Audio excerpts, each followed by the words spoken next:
오늘 함께 봉독한 본문의 말씀은 탕자의 비유로 알려진 내용이지요. 아버지 곁을 떠난 아들이 방황하다가 상처투성이의 몸을 이끌고 돌아온 탕자가 아버지께로 돌아온 내용입니다. 지금의 말로 말하면 아버지 집에서 가출했다가 돌아온 아들의 이야기이지요. 저는 오늘 이 탕자의 이야기를 읽고 묵상하면서 이 아들처럼 가출했던 저의 이야기가 생각이 났습니다. 저도 비교적 평탄한 그런 삶을 살아왔고 큰 어려움 없이 살아왔다고 이렇게 생각을 합니다만, 그래도 고등학교 시절에는 사춘기를 아주 심하게 겪었나 봅니다. 지금 돌이켜 보니까 그랬던 것 같습니다. 고등학교 2학년 때 가출한 사건이 일어났습니다. 부모님께 편지를 멋지게 써놓고 책상 한가운데다가 놓고서 가방 하나 들고서 부산행 열차를 탔습니다. 부산 해운대에 가서 바닷길도 걸어보고 이런저런 생각도 해보고 앞으로 어떻게 살아갈 것인가 막 생각을 하다가 맛있는 음식도 사 먹고 이렇게 하다가 어머니 한번 목소리 한번 들어보자고 전화를 했는데, 저희 부모님께서 어머니께서 전화를 받으시고 너무 반갑게 저를 맞이해 주시는 거예요. 근데 그게 너무 좋았습니다. 그래서 저희 어머니께서 걱정하지 말고 언제든지 잘 돌아오너라 이렇게 말씀을 하셨습니다. 그래서 제가 가출 24시간 만에 돌아갔습니다.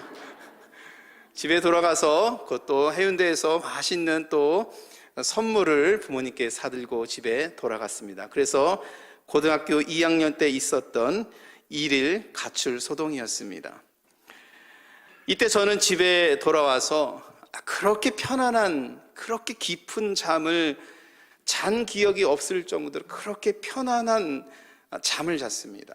가출하기 전에는 비록 하루만이었지만 그렇게 제 마음이 불안하고 힘들고 뭔가 안 될 것 같고 그냥 세상이 다 싫고 학교도 싫고 다 싫더니만 하루 딱 갔다 왔는데 집에서 잠을 자는데 너무 꿀잠을 잔 것입니다. 그리고 그때 그런 생각이 들었습니다. 집은 언제든지 나를 반겨줄 수 있는 곳이구나. 나를 지켜줄 수 있는 안전한 곳이 집이라는 그런 생각을 가출 1일 만에 돌아와서 생각을 했습니다. 저희 아버님께서 저를 맞이해 주실 때 저를 혼내주지 아니하시고 잘 다녀왔냐고 따뜻하게 대해 주시면서 잠을 푹 자라고 위로와 격려의 말씀을 이렇게 주셨습니다. 그런 것이 저에게 큰 위로가 되었고, 집에 대한 생각이 바뀌면서 부모님을 떠나 지냈어도 언제든지 돌아가면 환영받을 집이 있구나라는 생각이 들었습니다. 지금도 마찬가지입니다. 지금도 부모님의 집을 떠나서 제가 가정을 이루어서 미국에 살고 있습니다만 언제든지 나는 부모님께 돌아갈 수 있는 그런 집이 있구나라는 이런 생각을 하니까 마음 한편에는 그냥 든든함이 있는 것이지요. 오늘 본문의 말씀을 둘째 아들에 대한 이야기를 읽으면서 저는 제 모습이 비춰졌고, 그리고 저에 대한 신앙의 고백도 이 말씀을 읽으면서 투여가 됐습니다. 오늘 본문에서 예수님은 비유로 말씀하고 계시는데 가출한 아들이 돌아와 환대를 받는 그런 내용입니다. 오늘 본문 속에서 아버지에게는 두 아들이 있었습니다. 큰 아들이 있었고 작은 아들이 있었습니다. 큰 아들은 아버지 곁에서 열심히 일하는 사람이었고, 둘째 아들이 문제였던 것이죠. 집을 나가서 살고 싶다고 말을 하는 것입니다. 아니, 그것까지 괜찮겠는데 아버지께 재산을 좀 떼어달라고 요구를 합니다. 여러분, 당시 사회는 지금과 많이 다른 측면이 있는데요. 그때 당시에는 아버지의 재산은 아버지가 죽은 후에 물려받을 수 있는 재산이었습니다. 그래서 둘째 아들이 재산을 좀 떼어달라고 이렇게 요구하는 것은 당시로서는 매우 무례한 행동이지요. 부모님께 대한 큰 죄를 짓는 행동일 뿐만이 아니라 그런 말 속에서는 아버지는 빨리 죽었으면 좋겠다라는 그런 생각이 어느 정도 깔려 있기 때문에 재산을 좀 달라고 하는 그런 요구까지 할 수 있었던 것입니다. 그래서 13절에 보면 둘째 아들이 재산을 다 모아가지고 먼 나라에 거기서 허랑방탕하여 그 재산을 낭비하였더라라고 말씀하고 있습니다. 아버지를 떠나려는 아들의 심정은 여러분 어떠한 것일까요? 그는 가까이 있지도 않고 13절에 보면 어디로 갔습니까? 먼 나라로 갔습니다. 가능하면 아버지 곁에서 떠나서 멀리 떠나고 싶은 심정이 이 둘째 아들에게 있었던 것입니다. 자식들은 아버지로부터 떠나 자기의 삶을 살고 싶어하는 욕구가 있는 것일까요? 굳이 먼 곳으로 가지 않아도 될 것 같은데 오늘 둘째 아들은 먼 나라로, 가능하면 아버지 그 그늘에서 벗어나서 멀리 가려고 하는 그 욕구가 있었습니다. 근데 오늘 본문을 살펴보면 이 아들에게 먼 나라라는 것은 거리상으로 멀리 떨어진 것을 의미하는 것이 아닙니다. 또한 더 넓은 세상에서 자기의 꿈을 키워가고 싶어 하는 어떠한 젊은이의 그 비전을 담고 있는 그런 뜻도 아닙니다. 그는 아버지로부터 받은 그 가문을 떠나고 생활 방식을 떠나고 사고 방식을 떠나서 자기 방식대로 살고 싶어 하는 마음이 있었던 것이죠. 그렇기 때문에 먼 나라로 가능하면 멀리 떠나고 싶은 것이 둘째 아들의 솔직한 심정이 아니었을까. 제 자신을 보니까 그런 생각이 드는 겁니다. 저는 집을 떠난 아들에게서 두 가지 신앙적인 이 아들이 아버지 곁을 떠나는 것을 보면서 두 가지 신앙적인 교훈을 찾아봤습니다.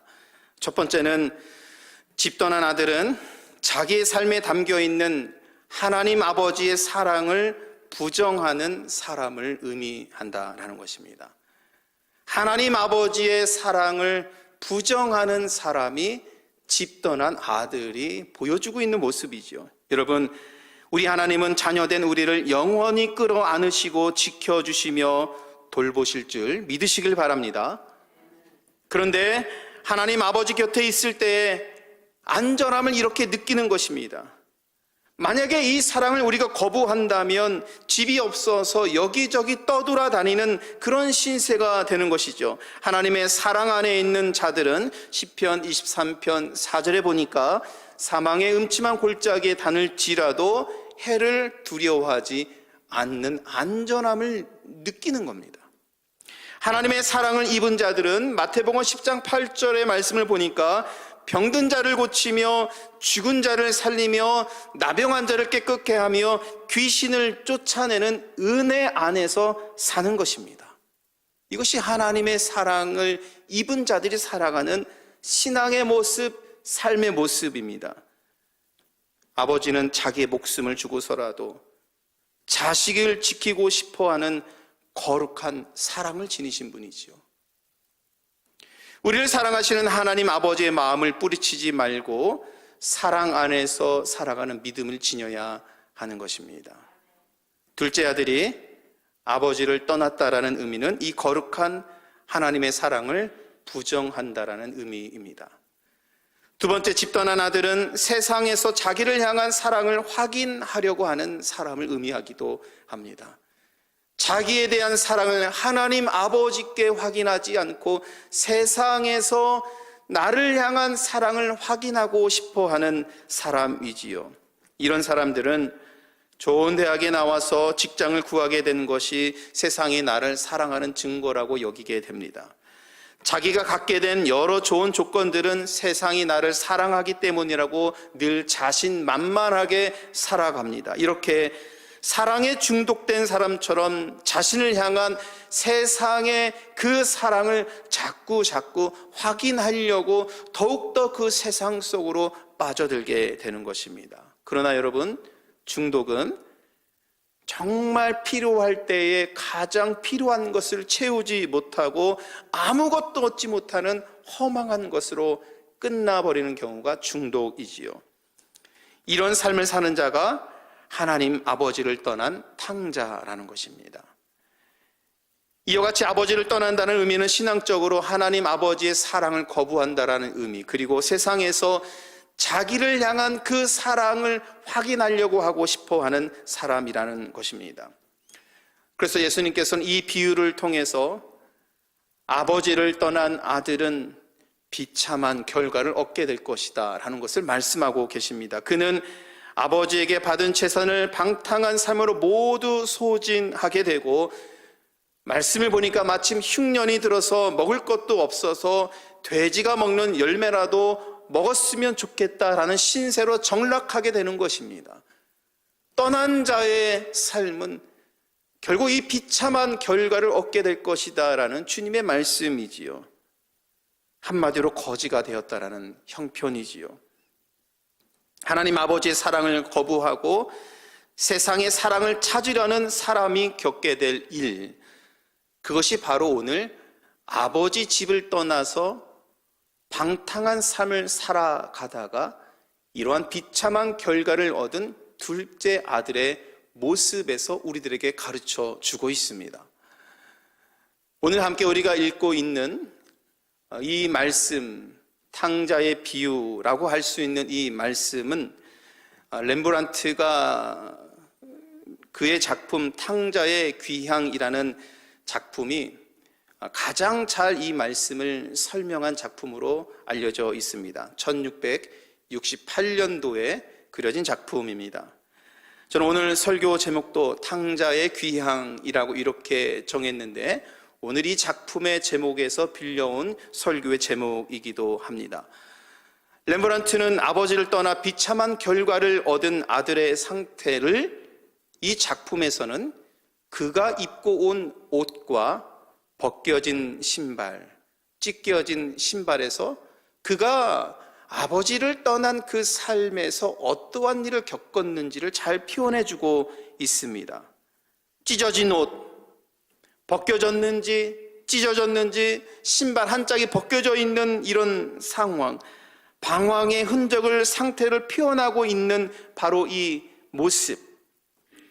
여러분, 사람의 성공과 실패의 모습은 어느 정도 그 사람이 갖고 있는 옷이나 신발 이런 것에서도 어느 정도 나타나는 것 아니겠습니까? 이런 면에서 찢어진 옷과 신발을 신고 있는 아들은요, 세상에서 방황하다가 다 찢기고 상처받은 그의 영혼을 보여주고 있는 것입니다. 렘브란트는 그의 옷과 신발에서 그의 영혼을 보고 우리들에게 이 작품을 통해서 알려주고 있습니다. 그런데 여러분, 여기에 놀라운 점이 한 가지 있습니다. 이런 비참한 실패의 결과를 얻었음에도 불구하고 아들은요, 돌아갈 곳이 있었다라는 점입니다. 이것이 너무 은혜로운 것입니다. 아들은 아버지 집에 언제든지 돌아갈 수 있다는 사실, 이것만으로 큰 힘이 되는 것입니다. 제가 느꼈다고 하지 않았습니까? 언제든지 돌아가면 나를 언제든지 환영해 줄 수 있는 집이 있다라는 것, 이것이 방탕한 삶을 살아오면서 실패자의 경험을 하고 있는 이 아들이 위로받는 것입니다. 그리고 그가 잃어버린 것이 무엇이든, 어떠한 몰골을 갖고 지니고 있든, 찢겨진 옷이든 벗겨진 신발이든 찢어진 신발을 신고 있든, 그에게 변하지 않은 것은 그 집에 가면 우리 아버지가 계시다는 점입니다. 여러분, 너무나 은혜롭지 않습니까? 돌아가면 아버지가 계시다라는 것. 변함없이 아버지의 자식이기 때문에 아버지는 아무런 조건 없이 그를 맞아 주십니다. 여러분, 바로 이러한 점이 큰 은혜가 되는 것입니다. 자, 돌아온 아들을 어떻게 아버지가 맞이하고 있는지 20절을 통해서 함께 읽어보도록 하겠습니다. 이에 일어나서 아버지께로 돌아가니라. 아직도 거리가 먼데 아버지가 그를 보고 측은히 여겨 달려가 목을 안고 입을 맞추니. 아멘. 자, 여러분, 물론 미국 사회 속에서는 그런 일이 종종 있습니다만, 우리 한국적인 가정의 전통에서 보면 아버지와 아들이 끌어안는 경우가 많이 있나요? 아버지와 아들이 끌어안고 목을 맞추며 입을 맞추면서 반가워하고 환영하는 경우가 우리 한국적인 가정의 문화 속에서 많이 없을 것 같아요. 그런데 오늘 본문에 보니까 아버지가 돌아온 아들을 끌어안습니다. 목 놓아 울면서 환영해주고 있는 모습. 아들을 환대하는 아버지를 여러분 상상해 보십시오. 집 나갈 때와는 사뭇 다른 몰골이지만 그를 안고 입을 맞추면서 기뻐하시는 이 아버지의 모습에서 우리는 하나님 아버지를 생각하게 됩니다. 돌아온 탕자의 비유는 바로 자식의 자리를 되찾고 있는 이 말씀, 그리고 아들을 기쁨으로 받아들인 아버지의 이 환대하는 행동이 있었기 때문에 은혜가 되는 것입니다. 이 아들의 입장에서는 이 받아들여짐이 없었다면 탕자의 비유라는 것은 아무런 의미가 없는 것이지요. 그래서 우리 주님께서는 이 비유를 통해서 지금 우리가 처해 있는 상황과 여건, 우리가 입고 있는 옷이나 신발, 나의 심리적인 상태, 그런 것이 중요한 것이 아니라 우리는 하나님의 아들로 여전히 받아들여지고 있다라고 말씀하고 계십니다. 여러분 믿으십시오. 우리 모두는 하나님의 아들이며 하나님의 딸들이며 하나님의 백성으로 여전히 서 있음을 믿으시기를 축복합니다. 여러분 잠시 우리가 방황하여 탕자 같은 삶을 살았다 하더라도, 그래서 찢겨진 마음을 지니고 상처받은 심령을 소유한 분이라도 하나님 아버지께 돌아가는 믿음을 지닌다면 언제든지 우리를 기쁨으로 맞아 주실 줄 믿으시길 바랍니다. 여러분 이처럼 하나님의 사랑은 실로 놀라운 것입니다. 돌아온 아들에게 제일 좋은 옷을 입혀주고 손가락에 가락지를 끼워주고 좋은 신발을 신게 해주시고, 변화되지 않습니까? 신분이 찢어진 신발을 신고 있었는데 좋은 옷을 입게 하고 찢어진 옷에서 좋은 옷으로 갈아입습니다. 찢어진 신발에서 좋은 신발로 갈아입습니다. 그의 신분이 바뀌어지고 있습니다. 살찐 송아지를 잡아서 잔치를 벌이게 하고 아들을 기쁨으로 환대하는 잔치를 벌이는 아버지의 마음, 돌아온 자를 기쁨으로 맞아주시는 하나님 아버지를 의미하고 있는 것입니다. 주님께서는 이 비유에서 돌아온 탕자들을 다 기쁨으로 맞아주시고 그들의 삶과 영혼이 바뀌어지는 하나님의 은혜 가운데 살아가는 기쁨의 잔치에 참여할 수 있는 그를 품으시는 하나님 아버지를 이 비유를 통해서 말씀하고 계십니다. 좀 전에 살펴본 렘브란트의 탕자의 비유에서는 하나님 아버지를 정말 감동적으로 표현한 부분이 있습니다. 하나님의 거룩한 품성을 돌아온 아들의 어깨 위에 얹은 아버지의 손에서 우리는 볼 수 있습니다. 이 작품을 유심히 본다라면, 지금 화면 속에서 여러분들에게 잘 보일런지는 잘 모르겠습니다만, 아들 어깨 위에 얹은 아버지의 왼손과 아버지의 오른손이 다릅니다. 한번 유심히 잘 보십시오. 아버지의 오른손은 부드러운 여성의 손이고 아버지의 왼손은 강인한 근육과 심줄이 보이는 남성의 손입니다. 렘브란트는 이 작품에서 아버지는 가장이 지니고 있는 그 위엄이 있는 분일 뿐만이 아니라 아버지이면서 동시에 부드러움을 지니고 있는 어머니이기도 하다라는 것을 말씀하고 있습니다. 아버지는 남성의 손과 여성의 손으로 아들을 어루만지고 있습니다. 이 부분을 보면서 헨리 나우엔은 이렇게 이야기를 했습니다. 아버지의 손은 아들을 부여잡고 어머니의 손은 아들을 쓰다듬습니다. 아버지는 확신을 주고 어머니는 위안을 주는 손입니다. 아들의 등을 어루만지시는 하나님 어머니와 같은 손길이 아들의 그 상처 투성이를 치유하고 있습니다. 하나님의 아버지 같은 손길이 삶을 헤쳐나갈 아들에게 힘을 주고 있습니다. 때로는 부드럽게 탕자의 상처를 치유하시며 때로는 강하게 힘과 용기를 주시는 하나님은 우리의 아버지 되십니다. 예수님께서는 거룩하신 하나님의 품성을 이 본문 속에서 이렇게 우리들에게 말씀하고 있는 것입니다. 여러분, 이러한 은혜가 어디 또 있을까요? 생각해 보십시오. 아버지는요, 아들에게 떠날 수 있는 선택권도 주었습니다. 언제든지 떠날 수 있는 선택권도 주었습니다. 그런데 아버지는요, 그 떠나서 방탕한 삶을 살아가는 그 아들이 언제든지 돌아올 수 있는 선택권도 주었습니다. 돌아와서는 부드러운 어머니의 그 손길로 그를 상처를 치유하시고 그를 보듬어 안아주시고 그를 품으시고 하나님 아버지 같은 손길로 세상을 헤쳐나갈 용기를 주시고 힘을 주시고 강인함을 주시는 하나님 아버지. 여러분, 어디에서 무엇을 위해서 뭘 어떻게 살아야 할지 모르는 이 모든 사람들이 사실은 이 땅의 탕자들입니다. 사람들은 이것 때문에 방황하지 않습니까? 그런데 하나님 아버지는 항상 그 자리에 계십니다. 탕자가 돌아올 때 아버지는 말할 수 없이 기뻐하십니다. 자기의 온 생명을 다해서 그 탕자를 품습니다. 우리 하나님은 모든 탕자가 돌아와 주님이 차려놓은 잔치상에서 기쁨을 누리기를 원하십니다. 우리 주님께서 마련하신 이 기쁨의 잔치, 이 잔치에서 영원한 기쁨의 잔치를 누릴 수 있도록 우리 주님께서 예비하고 계시다라는 것이지요. 탕자의 귀향을 환영하시는 아버지가 24절에서 이렇게 말씀하십니다. 이 내 아들은 죽었다가 다시 살아났으며 내가 잃었다가 다시 얻었노라. 여러분, 이 말씀이 무엇을 의미합니까? 아버지의 기쁨을 표현하는 그런 기쁨의 표현에서 이 이상은 없다라고 생각이 듭니다.